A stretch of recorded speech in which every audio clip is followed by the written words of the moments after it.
Hi, I'm Sandy from the Saskatchewan Science Centre, and I'm here today to talk to Heather Durie from Richardson Pioneer about agronomy and what an agronomist is. For many of us not growing up on a farm or perhaps not familiar with agriculture in Saskatchewan, agronomy is certainly an interesting study. So Heather, tell us what an agronomist is. Yeah, so an agronomist is really an advisor to the whole industry on anything related to crop production.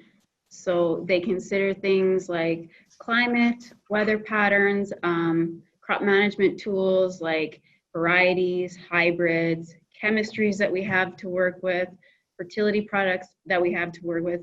And they take that knowledge and help the grower to build plans for their farms in order to best maximize those inputs and achieve the best results from a production standpoint. So that's largely what an agronomist is. But in addition to that, they also have to consider things like economics. So keeping in mind that we want to put together a plan that's going to be most economic and have the best return on investment for the growers. So all of those different kind of facets tie into what an agronomist does from day to day through the whole season.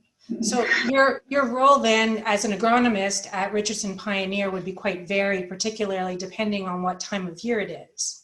Yes, absolutely. Yeah, there's seasons within our work as well. So there's times when we need to be actively in the field, monitoring, sampling, and kind of watching what's happening. And then once that in-field season kind of ends, we're already thinking forward to what the next season is going to bring. We've started planning for that, and throughout the winter months, we kind of tweak that plan and try to optimize it to not only maintain, I guess, the productivity that we had from the previous season, but in most cases, attempting to exceed it. So that cycle is always happening, and it varies from season to season. Okay, so it's spring here in Saskatchewan, but your job really as an agronomist would be looking probably into fall and into next year already, or what does a day in your world look like today? Well, so in my world today, it looks a lot different just based on my role. But if I was an agronomist, as I was like within this organization, as I was when I first started, right now we'd be actively in the field. So this is kind of the beginning of our season. Our farm customers are out planting their crops. So we might be checking for weed spectrum. We might be looking at things like seeding rate, seeding depth, even seed survivability already to see, how much of that germinated and emerged and will survive and produce a plant that we can harvest. So we're really in that execution phase of the plan, kind of walking with the grower through that first initial step of getting the crop planted and up and competitive. And so that's where we are right now. And then as we move through the season, we'll be looking to monitor how things are coming along, how things are progressing, how different applications maybe benefited or didn't, so that we can kind of make plans for next year's season. So we're already, ideally looking forward to the next season based on what we're experiencing this season as well. But knowing that every year is different, the weather changes, the growing conditions change. So there is a lot of science involved in picking what crops to grow in any given year. Yes, there is, and there's lots of variation across Western Canada as far as what those conditions or what that climate is that affects, one farmer versus another. So they're to a large extent, they're mostly familiar with what they can achieve within their growing region.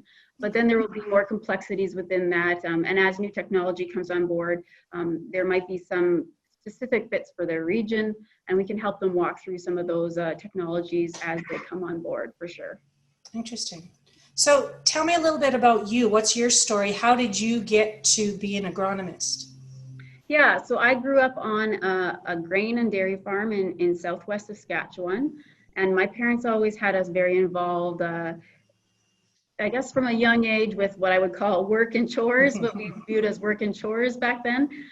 But whether that was in the yard, in the garden, or in the field, we were all involved from a young age. So I think that probably is what, unknown to me, kind of set that kind of interest in sciences in particular and plant sciences more specifically, from an early age. And as I got to kind of that age where you're kind of thinking about what am I going to take in university, or what field of study do I want to go down?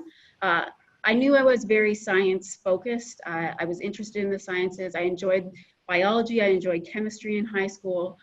And so I knew I wanted to do something related to science. I knew it was not suited for the medical field, so that was an easy one to cross off. So, you know, being that I was in the garden and in the field, you know, growing up, I knew I had an interest in plant science. So I thought, you know, on top of all of this, it also served a basic need in my mind. And you know, I've been kind of probably coached by my parents to some extent that, you know, if you're going into a field, go into a field that has a basic need that needs to be met, because there's a certain level of, I guess, security in those fields and those jobs. So keeping that in mind, I thought, you know what, we'll try agriculture, not just plant sciences, but we'll try agriculture in particular, because that's obviously what I was more familiar with.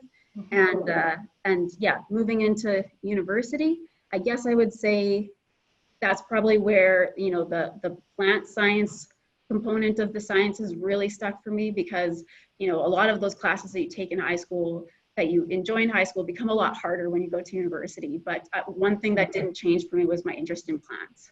Interesting. Okay.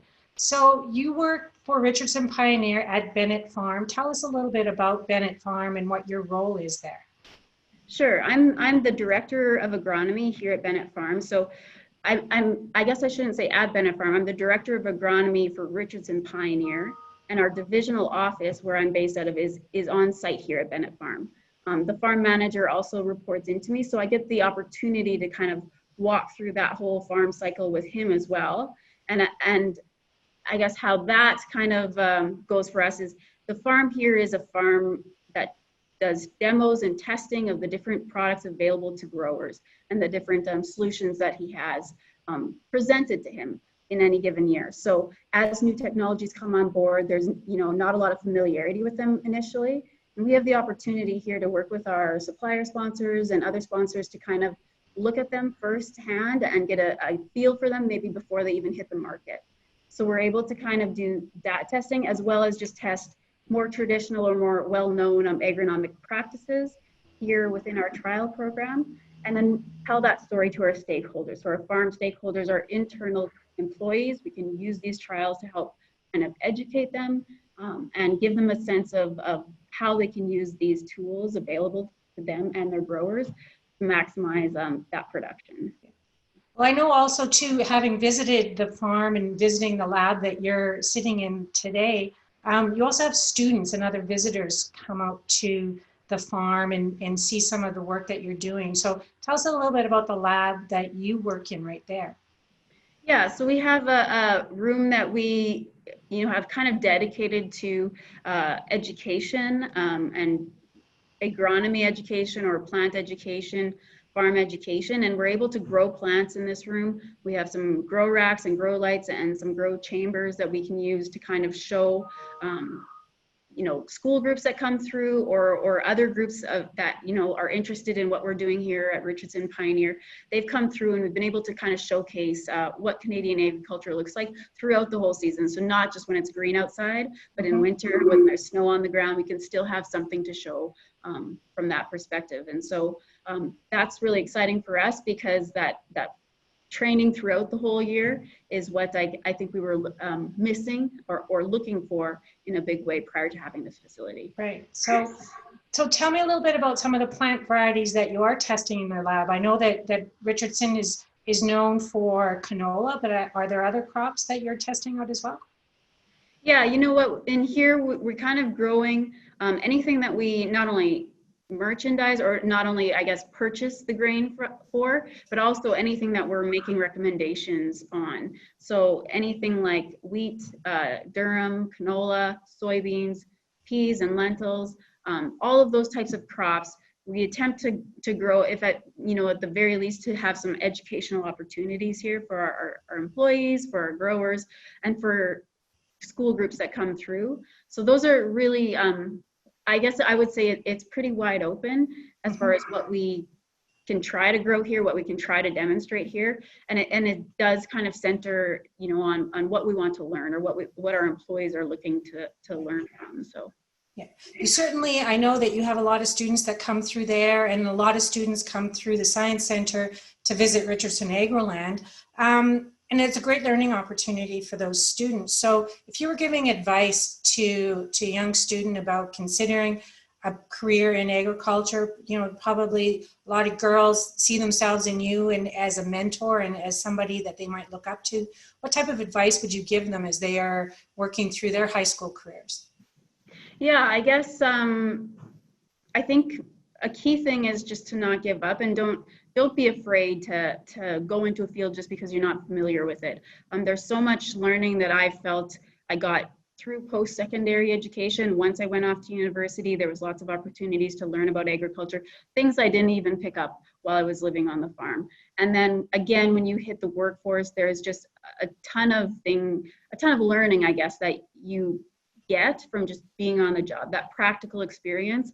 You gain almost more from just that than you would necessarily even growing up on a farm. I had the benefit of kind of having a lot of that, what I would call just second nature or common knowledge around agriculture, being from a farm, but not that that should restrict you. I think if you're interested in plants, you're science kind of focused, and you also like to throw in a little bit of business with it too. There's so much opportunity in the field of agriculture, and there's so many opportunities to learn on the job. Another thing I would say is not being afraid to ask questions. That's a big one. I think there's a lot of fear, I think, when you don't know much about a topic and you get into a room or a setting with a lot of people that seem very familiar with that topic, and there's maybe a fear to speak up and ask a question. But as long as you're not afraid to ask questions, that's the fastest way to learn. So I think that that's really important, that if you have a question, you're genuinely interested, just ask it. And that's how you can speed up your, I guess, development as far as what you know about agriculture.